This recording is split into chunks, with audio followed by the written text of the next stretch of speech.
Louvado seja Deus. Hoje nós estamos de visita. Pastor Paulo César de Souza, pastor da nossa denominação, da IPI da Vila Salviano, lá em Carapicuíba, e casado com a Lília, são os pais do Pedro. E o pastor está agora, por esses dias na nossa região, desenvolvendo ações na Missão Evangélica Kaiowá. E o pastor Paulo César tem algo do coração que Deus trouxe a que ele comunicasse à nossa igreja, o pastor que traz a mensagem. Em razão disso, eu gostaria, por favor, pedir para que você estenda a sua mão. Vamos orar pela vida do pastor Paulo César. Pai, obrigado.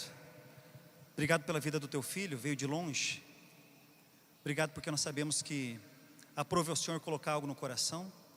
E que no nome de Jesus o Senhor possa abrir, Deus, os nossos ouvidos para nós recebermos daquilo que o Senhor preparou para cada um de nós. E oramos assim e fazemos em nome de Jesus. Amém. Uma boa noite a todos, na graça e na paz de Jesus, amém? Para mim é uma alegria muito grande poder estar aqui nesta noite. Agradeço o pastor Edson, o pastor Jordache, a toda a equipe ministerial, o conselho da igreja, o convite.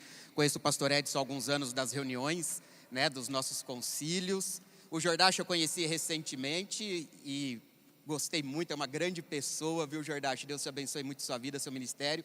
E reencontrei um rapaz que judiou de mim há alguns anos atrás, quando eu estava no seminário, que eu fui calouro dele, pastor Alessandro. Ele estava um ano na minha frente na época do seminário. Como disse o pastor Jordache, eu sou pastor da IPI de Vila Silviânia, em Carapicuíba. A Vila Silviânia, Carapicuíba, para quem não conhece, é a periferia da Grande São Paulo. E a Vila Silviânia, ela fica na periferia da periferia, Ela é alguém aqui já deve ter ouvido falar na Coab de Carapicuíba, que é famosa, por muito por aí. Ela é depois da Coab de Carapicuíba, então. Então vocês imaginam que é longe, Mas graças a Deus, Deus tem feito grandes coisas ali na nossa igreja. Eu estou no meu segundo ano ali. Eu fui ordenado em 2002, fui para a IPI de Vila São José em Osasco, fiquei 19 anos naquela igreja. O ano passado me transferi para a IPI de Vila Silviânia e agora recentemente fui eleito para 5 anos. O pessoal de lá é tudo doido, viu, pastor Edson? Eles não batem bem da cabeça não, me elegeram para 5 anos lá, E a gente tem, graças a Deus, nós temos visto a ação de Deus no nosso meio ali. E nessa noite, eu queria conversar um pouquinho com os irmãos de um texto que eu gosto muito. Mas nós vamos fazer a leitura e nós vamos entender esse texto. E eu queria convidar você a se transportar 2000 anos atrás, para as margens do mar da Galileia, e se colocasse no lugar daqueles personagens. Eu queria que você sentisse o que aqueles homens sentiam naquele momento. Eu, quando leio a Bíblia, eu gosto de ler pensando o que as pessoas estavam sentindo, o que as pessoas estavam vivenciando naquele momento. E eu quero convidar você para que nós façamos essa leitura e depois reflitamos na mensagem, pensando, nos colocando no lugar daqueles homens que passaram por essa experiência. Nós vamos projetar o texto que é de Mateus capítulo 14, dos versos 22 a 33. É uma passagem muito conhecida da Bíblia. E ela nos diz assim: logo depois, Jesus ordenou aos discípulos que subissem no barco e fossem na frente para o lado oeste do lago, enquanto ele mandava o povo embora. Depois de mandar o povo embora, Jesus subiu um monte a fim de orar sozinho. Quando chegou a noite, ele estava ali, sozinho.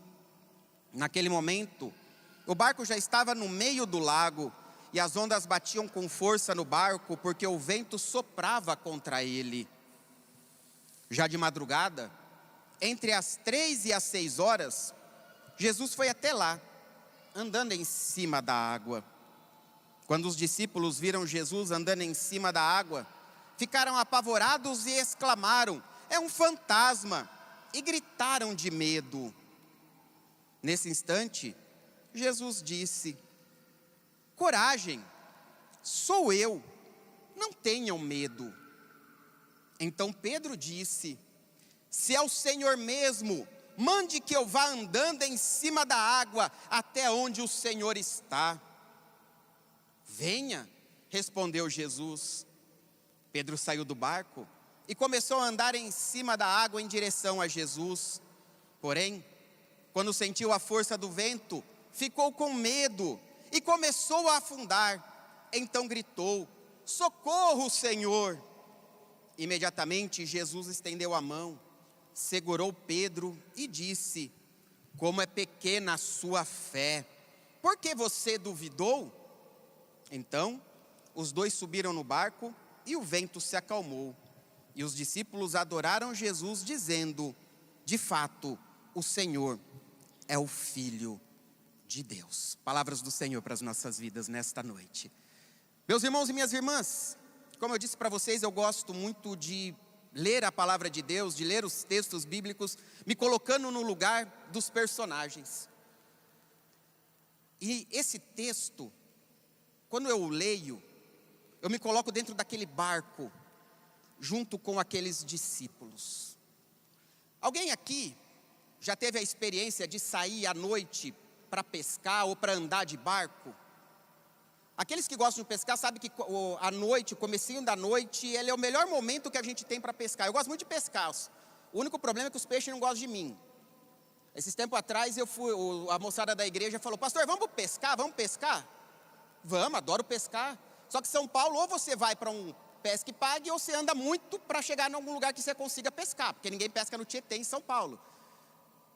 Aí nós fomos para o pesqueiro, para o pesca e pague. Eu consegui a proeza de ser o único que voltou sapateiro do pesca e pague. Então eu sempre brinco que eu gosto de pescar, os peixes aqui não gostam de mim.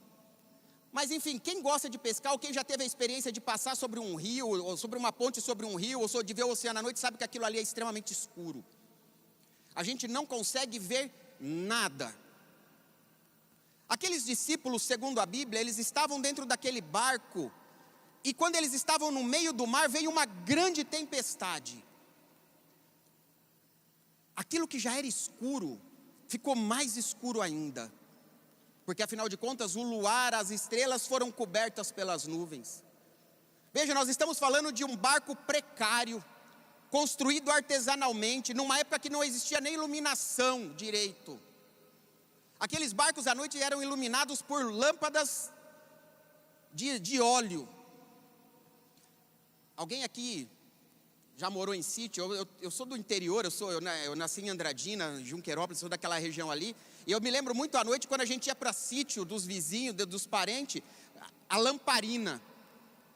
E quando estava ventando, aquela lamparina não ficava acesa.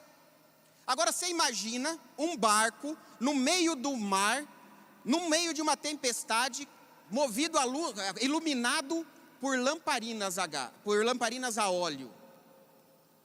Obviamente elas já tinham se apagado. E veja, o texto bíblico nos conta que aqueles discípulos estavam tomados pelo medo.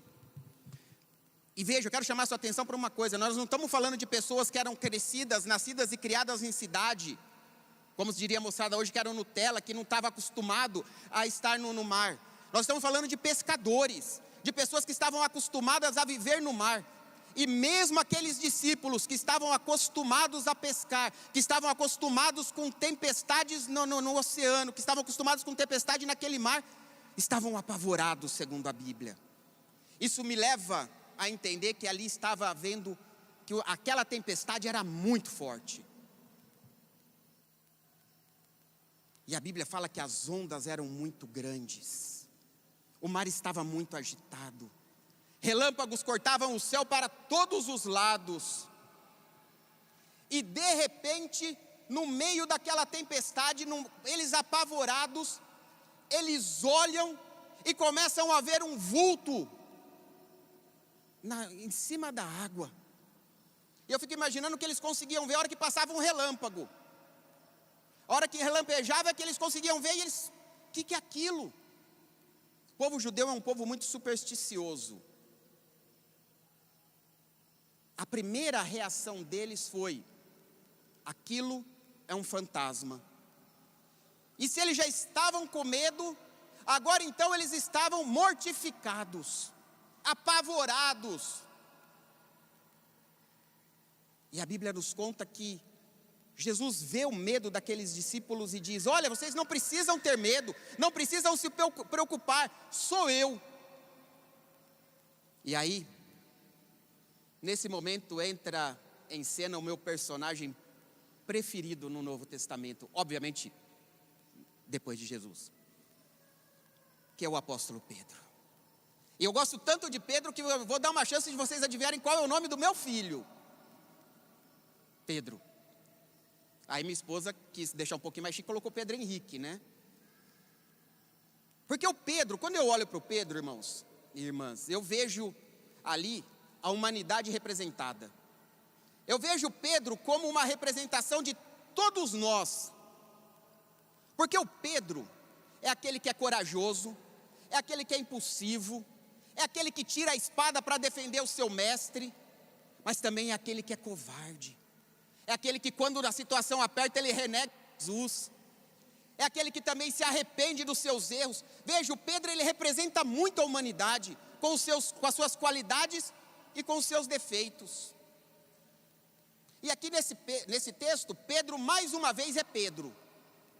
Porque enquanto todos os discípulos estão ali, morrendo de medo, encolhidos naquele barco, o Pedro diz: ah, Jesus, se é o Senhor mesmo, eu quero fazer igual o Senhor, eu quero andar sobre as águas como o Senhor andou. Quem aqui teria essa coragem? Só o Pedro. E aí Jesus diz para ele: então vem, pode vir. E a Bíblia conta que Pedro foi e andou sobre as águas. E é nessa passagem, é nesse andar de Pedro sobre as águas, meus irmãos e minhas irmãs, que eu quero destacar 3 lições para as nossas vidas.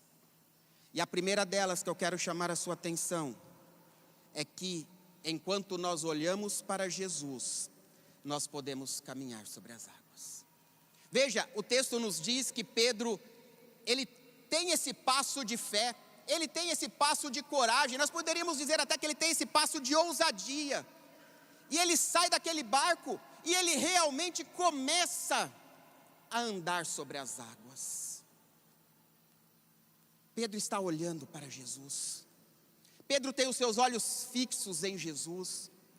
Pedro não está preocupado com a onda, com a tempestade. Pedro não está preocupado com o que os seus colegas dentro do barco estão dizendo. Pedro está olhando apenas para Jesus, e a Bíblia diz que ele vai e começa a olhar e andar sobre as águas. E aqui nós aprendemos a primeira lição das nossas vidas. Tempestades podem acontecer na nossa vida. Todos nós estamos sujeitos a enfrentar grandes tempestades, a enfrentar grandes ondas que muitas vezes nós achamos que estão prontas a nos afundar. Mas a verdade é que enquanto nós olhamos para Jesus, enquanto nós temos os nossos olhos fixos em Jesus, nós conseguimos passar pela tempestade, nós conseguimos caminhar no meio das ondas agitadas. Eu acho interessante essa imagem do olhar para Jesus. O apóstolo Paulo, ele diz em um determinado texto, se eu não me engano está em Filipenses: deixando as coisas que para trás ficam, prossigo para o alvo, para o prêmio da soberana vocação que está em Cristo Jesus. O apóstolo Paulo usa a figura de um alvo, que Jesus Cristo é o alvo para onde nós olhamos. A menos que você seja um daqueles atiradores de faca exímios, fora de série de circo, que aliás dizem que tem os truques lá também, que atira a faca com o olho vendado. Ninguém aqui consegue acertar um alvo se não estiver olhando para ele. Assim é com Jesus. Todos os dias das nossas vidas, nós temos que estar olhando para Jesus, porque Ele é o alvo da nossa salvação, Ele é o alvo da nossa vida. E assim está acontecendo com Pedro. Pedro está caminhando sobre a tempestade, está caminhando sobre o mar, olhando para Jesus, e ele não afunda. Mas aí acontece uma coisa. O texto bíblico nos conta que de repente Pedro começou a prestar atenção no tamanho da onda, na força do vento. E aí nós aprendemos a segunda lição para nós. E essa segunda lição nos diz que no momento em que nós tiramos os nossos olhos de Jesus, nós começamos a afundar. Foi exatamente o que aconteceu com Pedro. Pedro, enquanto olhava para Jesus, ele não afundava, Ele caminhava resoluto sobre aquelas águas, mas de repente ele começa a olhar para o tamanho da encrenca que ele tinha se metido, para o tamanho da onda, para a força do vento, para a intensidade da tempestade. E aí a Bíblia nos conta que naquele momento que ele tira os olhos de Jesus, ele começa a afundar.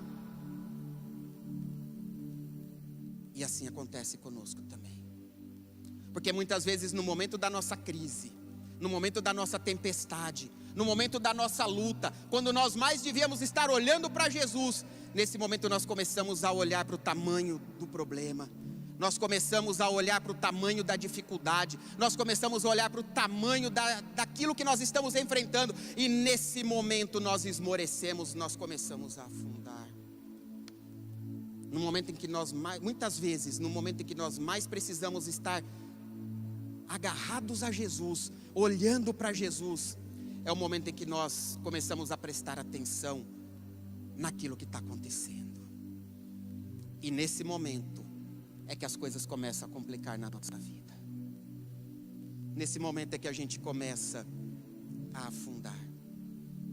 Nesse momento é que a gente começa a perder a esperança.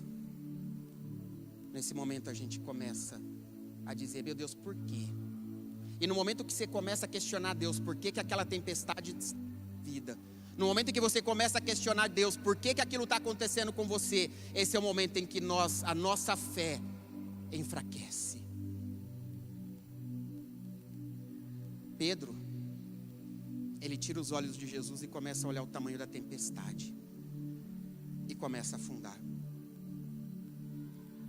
E na hora que ele está afundando, ele nos ensina a terceira lição para nós nessa noite.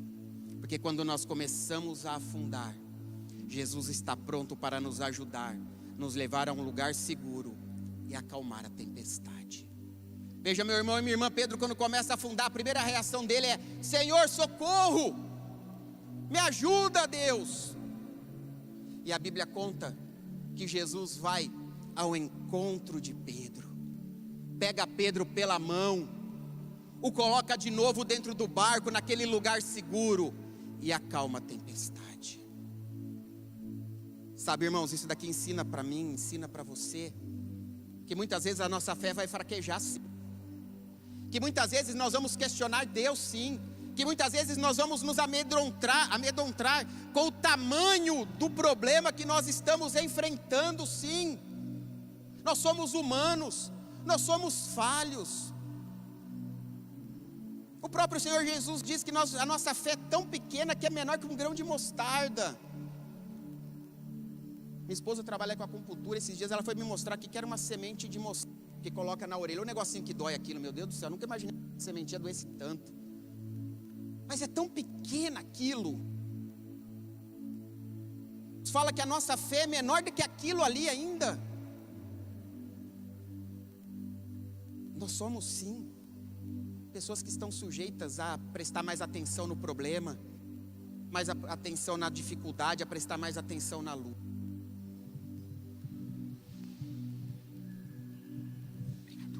Mas nessa hora, nós temos a certeza que nós temos um Deus que está junto conosco. Mas nessa hora nós temos a certeza que nós temos um Deus que está ali pronto a estender a sua mão para nós. Na hora em que nós fraquejamos, na hora em que nossa fé falha, nós temos um Deus que está pronto a estender a sua mão, nos levar de novo a um porto seguro e acalmar a tempestade na nossa vida. Meu irmão e minha irmã, todos nós estamos sujeitos a tempestades. Todos nós estamos sujeitos a enfrentar grandes lutas nas nossas vidas. Recentemente, eu quero contar um rápido testemunho aqui para vocês. A pandemia foi muito cruel na minha família. Minha esposa foi para a UTI com a Covid, ficou a 1% de ser entubada. Um dia ela ficou internada no Hospital São Luís, lá em São Paulo. De manhã me ligaram para me dar o boletim do dia e falou: olha, nós vamos refazer a tomografia dela à noite. Se tiver aumentado 1% da mancha do pulmão dela, nós vamos entubá-la. Aí a minha esposa abençoada de Deus que ela me liga umas 7 horas da noite com aquela máscara de mergulho na cabeça. Eu falei, pronto, minha mulher morreu. Aí ela, não, tá tudo bem, só estou fazendo um tratamento. Foi uma das piores experiências que eu tive na minha vida, foi ver aquela UTI se fechar e eu não sabia se eu ia ver novamente a minha esposa. Meu sogro faleceu por causa da Covid, minha esposa e meu sogro ficaram internados na mesma UTI. Iam no quarto um do outro. Minha esposa saiu, meu sogro não. Toda a minha família teve Covid naquela época, eu não tive sintoma nenhum. Meu filho, que na época estava com, hoje ele está com 16, ele estava com 13, não teve sintoma nenhum. Mas quando foi 1 ano e meio atrás, o Pedro ele começou com uma mancha no corpo. E o corpo dele ficou vermelho do fio do cabelo até a ponta do pé. A gente não conseguia descobrir o que era. Fomos em todos os médicos do convênio. E graças a Deus eu tenho um convênio muito bom. Meu sogro era ex-funcionário do Banespa. E a gente tem a Banesprev, né, a Cabesp. E é um excelente convênio que ele deixou para a gente depois que ele faleceu. A gente continuou mantendo o convênio dele. E a gente tem excelentes médicos. Nenhum médico do convênio descobriu o que era, o que ele tinha. Só falavam que era uma dermatite atópica. Não sei se tem algum médico aqui nessa noite, né? E a dermatite atópica, ela vermelha toda a pele da pessoa e começa a coçar. E formava feridas. A perna do Pedro formava feridas desse tamanho por causa daquela dermatite. Tomava tudo que era antialérgico, corticoide, até que o médico falou, ele não pode mais tomar corticoide, que senão vai arrebentar o corpo dele, ele é muito novo para isso. E o médico descobriu que o tratamento serviria para o Pedro. Aí um dia alguém falou para mim, olha, tem um médico, um alergista, que ele é especialista em dermatite atópica, só que tem um problema. Consulta dele é cara e ele não atende convênio. Falei, tá bom, vamos lá, seja o que Deus quiser. Pagamos caro na consulta lá. Fez um monte de exame e falou, Pedro vai ter que tomar um remédio, que é o que tem de mais moderno hoje para tratamento da dermatite atópica. Cada caixinha com 2 injeções custa R$10.000. Toma na barriga. Eu falei, de onde eu vou tirar R$10.000 por mês para pagar injeção para o meu filho? Aí o médico falou, não, eu vou fazer o relatório, você vai mandar para o convênio vai negar e você vai entrar com ação na justiça. Eu sou advogado também, né? Eu já comecei a pensar como é que eu vou agir, como é que eu vou fazer, que ação que eu vou fazer, eu não vou ter que pedir para algum colega meu que seja especialista nessa área e tal. Preparamos o relatório, o médico preparou o relatório e o Pedro sofrendo muito com aquela dermatite. Mandei para o convênio. E aí o convênio respondeu falando, olha, nós temos 40 dias para analisar. E o Pedro se coçando todo. Falei, ô Jesus, abençoa. E minha esposa falou, vai dar certo. Estou sentindo que vai dar certo. Deus está falando comigo que vai dar certo. E aí eu fui meio Pedro, homem de pouca fé. Falei, ixi, vai demorar. Dei entrada no pedido no convênio pela internet na segunda-feira. Na quarta de manhã recebo um e-mail, olha, nós precisamos de mais algumas informações, peça para o médico mandar esse relatório. Aquilo acendeu uma luz em mim e falei, opa, pera lá, se o convênio fosse negado direto, pediu o relatório, tem alguma esperança. Corremos no médico naquele mesmo dia, ele preparou ali o relatório, à tardezinha eu enfiei. E a Lília, minha esposa, falou, vai dar certo. Pedro precisa e Deus vai abençoar. Isso foi na quarta tarde. Na sexta de manhã ela falou, abre o e-mail, vê lá o que tem. Falei, não, imagina, mandei quarta-feira. Hoje é sexta, eles vão demorar um mês ainda para responder, eles têm até 30 dias agora para responder. Ela falou, abre o e-mail, Paulo. Eu sem muita fé, sem muita vontade, fui lá no escritório, abri o computador, liguei o e-mail. Qual não é a minha surpresa quando está lá o e-mail da Cabesp? A medicação do Pedro foi autorizada por 6 meses. Liguei para o médico na hora, falei, doutor, autorizou. E autorizou não só a primeira dose, autorizou já a guia 6 meses. O médico virou e falou, eu nunca vi um convênio responder em 4 dias e liberar para 6 meses a medicação. vocês têm alguma coisa de diferente. Aí eu falei para ele: temos sim, Deus. É o Deus que não deixa a gente afundar no meio da tempestade. É o Deus que não deixa a gente afogar quando as ondas estão muito fortes. É o Deus que estende a mão para a gente quando a gente está passando por dificuldade e nos leva ao porto seguro. O Pedro amanhã, 14 dias, amanhã o Pedro vai tomar a 5ª dose já. A pele dele está normal de novo, para a honra e glória de Jesus. Sabe, irmãos, esse é o nosso Deus. Esse é o Deus que não faz com que nós afundemos no meio da tempestade. Talvez você tenha entrado aqui nessa noite enfrentando uma grande tempestade na sua vida. Talvez você tenha entrado aqui nessa noite e as ondas do mar estão muito grandes para você. O vento, a força do vento está muito forte e você muitas vezes está pensando: não dá para continuar. Talvez você tenha entrado aqui nessa noite passando por uma grande crise na sua vida, no seu trabalho, no seu relacionamento, na sua família. Esse Jesus que tirou Pedro de dentro da água e o levou de volta para o barco está aqui nessa noite e Ele quer acalmar a tempestade na sua vida. Ele está aqui nessa noite e Ele quer fazer a obra sobre você. E eu quero convidar você nesse momento a baixar a sua cabeça, a fechar os seus olhos. E eu quero convidar você nesse momento, enquanto o grupo louvor começa cantando essa música, eu quero convidar você a colocar a sua tempestade diante do altar de Deus.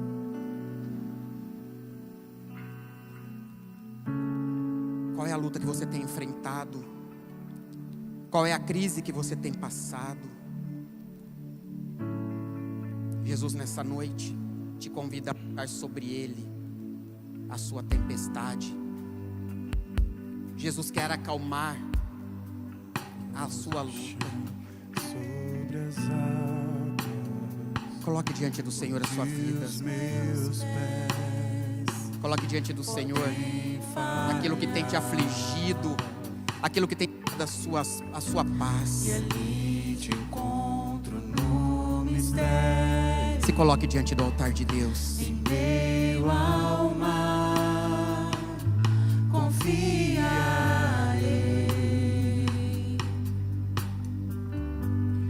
Ao teu nome clamarei,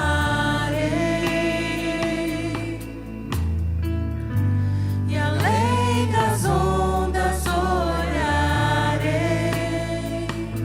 Se o mar crescer, somente em ti descansarei, pois eu sou teu e tu és meu.